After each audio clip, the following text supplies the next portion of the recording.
வணக்கம் மக்களே! இன்னைக்கு வந்து கிருஷ்ண ஜெயந்தி பலகாரம் 3வது நாளுங்க. சோமாஸ் செய்யலாம் வாங்க. 1 1/2 கப்பு மைதா எடுத்துக்கினேன். ரவை வந்து 1 ஸ்பூன் போட்டுக்கோங்க. தேவையான அளவு உப்பு போட்டுக்கோங்க. நெய் போட்டுக்கோங்க. நல்லா மாவு சாஃப்ட்டா பெசஞ்சுக்கோங்க. தண்ணி வந்து ஒரே வாட்டி ஊத்தாதீங்க. கொஞ்சம் கொஞ்சமா ஊத்தி நல்லா மாவு பெசஞ்சுக்கோங்க. சப்பாத்தி மாவோட சாஃப்ட்டா பெசஞ்சுக்கணுங்க. அப்பதான் அது தேய்க்கிறதுக்கு நல்லா வரும். இதுக்கு வந்து பூரணம் ரெடி பண்ணிக்கலாம். இந்த பதத்துக்கு பெசஞ்சு மூடி வச்சுடுங்க. அது ஒரு பக்கம். நான் கொబ్బரி போட்டேங்க இன்னைக்கு. இது மாரி கொబ్బரி எடுத்து பொடிசா கட் பண்ணி பல்ஸில் போட்டு எடுத்துக்கோங்க. முந்திரி போட்டுக்கோங்க. நான் இப்படி தான் இன்றைக்கி வந்து உள்ள அந்த பூரணம் ரெடி பண்ணிக்கினேன். வேர்க்கடல, பொட்டுக்கடல 1 கப் எடுத்துக்கினேன். நல்லா வந்து அப்படி கடாய் வந்து சூடாக இருந்தால் கொஞ்சம் வறுத்து எடுத்துக்கோங்க. பொடி வந்து நல்லா கொர கொரப்பாக வரும். பல்ஸில் போட்டு எடுத்துக்கோங்க. 1 கப்பு வெல்லம் எடுத்துக்கினேன். பாவு வெல்லம் தாங்க, சுத்தமான வெல்லம் எடுத்துக்கினேன். கொஞ்சோண்டு தண்ணி ஊற்றி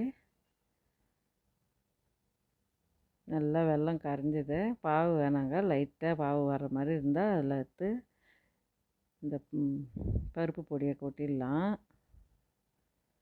இந்த பதத்துக்கு வந்தது இறக்கிடுங்க. ஆறுனா கொஞ்சம் நல்லா செட் ஆகிடும். அந்த இன்னும் வந்து வர வரன்னு வந்து காஞ்ச மாதிரி வந்துடும் அந்த பூரணம். மாவு வந்து நல்லா உருட்டிக்கோங்க மைதா போட்டு. நல்லா எவ்வளோ பெருசு வருதோ அவ்வளோ பெருசு வந்து சப்பாத்தி மாதிரியே உருட்டிக்கோங்க. மெலிசாக உருட்டினங்க. தடிமன் இருந்தால் சோமாஸ் வந்து பொற பொறன்னு வராது. ரவை போட்டாவே நல்லா இருக்குங்க. இது மாதிரி வந்து ஒரு பாக்ஸ் எடுத்து கட் பண்ணிக்கணுமுன்னா மாவு சீக்கிரமாக காலி ஆகிடும். ஒன்று ஒன்றா தேய்ச்சோம்னா அதிகமாக மாவு சோமாஸுக்கு. பூரணம் வச்சுட்டு இது மாதிரி சுற்றி வந்து கவர் பண்ணிவிடுங்க. இது மாதிரி டிசைன் போட்டுக்கோங்க போர்க்கில்.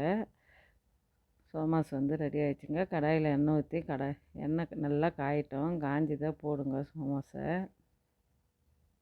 டேஸ்ட்டு வந்து நல்லா இருக்குங்க. ரவை வச்சோம்னா பாதி பேருக்கு வந்து பிடிக்காது. இது மாதிரி வந்து வேர்க்கடல இதெல்லாம் வச்சோம்னா சூப்பராக இருக்கும் அந்த பூரணம்.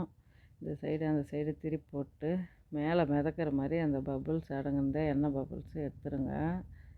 இந்த வீடியோ பிடிச்சிருந்தால் லைக் பண்ணுங்கள், ஷேர் பண்ணுங்கள், கமெண்ட் பண்ணுங்கள், சப்ஸ்கிரைப் பண்ணுங்கள்.